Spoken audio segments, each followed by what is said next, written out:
Hi my lovely years. ఈ రోజు అయితే మేము కువైట్లో సాల్మియా ఏరియాలో ఉన్న సాగర్ రెస్టారెంట్కి అయితే వచ్చేసాము. ఇది వచ్చేసి పక్కా veg restaurant. Pure veg food ఏదైనా తినాలి అనుకున్నప్పుడు సాల్మియాలో ఇలాగా కొన్ని రకాల వెజ్ రెస్టారెంట్స్ ఉంటాయి. ఇక అప్పుడైతే ఖచ్చితంగా వెజ్ రెస్టారెంట్కే వెళ్తాము. నేనైతే ఫుడ్ లవర్ని, ఇంకా అలానే రైస్ లవర్ని కాబట్టి ఎప్పుడు ఎక్కడికి వెళ్ళినా ఫస్ట్ థాలీ అయితే చెప్పేస్తాను.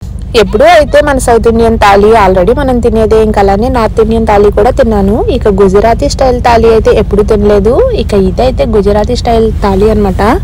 ఎన్ని వెరైటీస్ ఉన్నాయో చూడండి. సలాడ్, ఇంకా అలానే వంకాయ, బంగాళదుంప కర్రీ, చెన్నా మసాలా, దాంతో పాటుగా స్వీట్ పొటాటో, ఇంకా బటానీతో ఒక కర్రీ, 2 రకాల చట్నీలు, ఆనియన్, నిమ్మకాయ కామన్, 3-4 పాపడ్లు ఇచ్చారు. ఇంకా అలానే ఈ చపాతీ వచ్చి జొన్నలు ఇవన్నీ మిల్లెట్స్ వేసి చేశారట.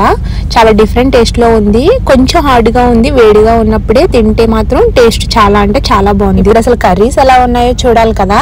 నిజంగా వాళ్ళు యూజ్ చేసిన ఆ ఫ్లేవర్స్ ఏంటో తెలియదు కానీ చాలా మంచి ఫ్లేవర్ వస్తున్నాయి కర్రీస్ అని. నాకైతే ఆ వంకాయ బంగాళదుంప ఉంది చూడండి, అదైతే మామూలుగా నచ్చలేదు. చాలా అంటే చాలా టేస్టీగా ఉంది.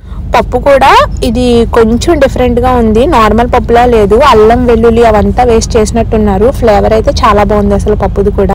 ఇక నా ఫేవరెట్ రైస్ అయితే వచ్చేసింది. లాస్ట్కి ఒక చపాతీ, ఒక రోటీ తినేసాను. ఇక లాస్ట్లో రైస్లోకి వేడివేడి కర్రీ తెప్పించుకుని మళ్ళీ వేసుకొని తినేస్తున్నాను. స్పైసీగా. నిజంగా గుజరాతీ స్టైల్ ఫుడ్ కూడా ఇంత బాగుంటుందా అనిపించింది నాకు. అంత బాగుంది. వాళ్ళని అడుగుతున్నాను ఎప్పుడు ఇవే కర్రీస్ సర్వ్ చేస్తారా లేదంటే డైలీ చేంజ్ చేస్తూ ఉంటారా అని. డైలీ కర్రీస్ అయితే చేంజ్ చేస్తూ ఉంటారంట, సేమ్ అయితే సర్వ్ చేయరంట. అన్నీ అయిపోయినాయి కదా. ఫైనల్గా అయితే స్వీట్ డెఫినెట్గా ఉండాలి కాబట్టి ఒక గులాబ్ జామున్ అయితే ఇచ్చేసారు. ఇదైతే చాలా స్వీట్గా ఉంది. అసలు నోరంతా స్వీట్ అయిపోయింది. ఇంత చెప్పి ఈ థాలీ ఎంత రేట్ ఉందో చెప్పకపోతే బాధపడతారు కదా. ఒక్క థాలీ వచ్చేసి 500 ఫిల్స్. ఈ రేట్కి ఫుడ్ అయితే నిజంగా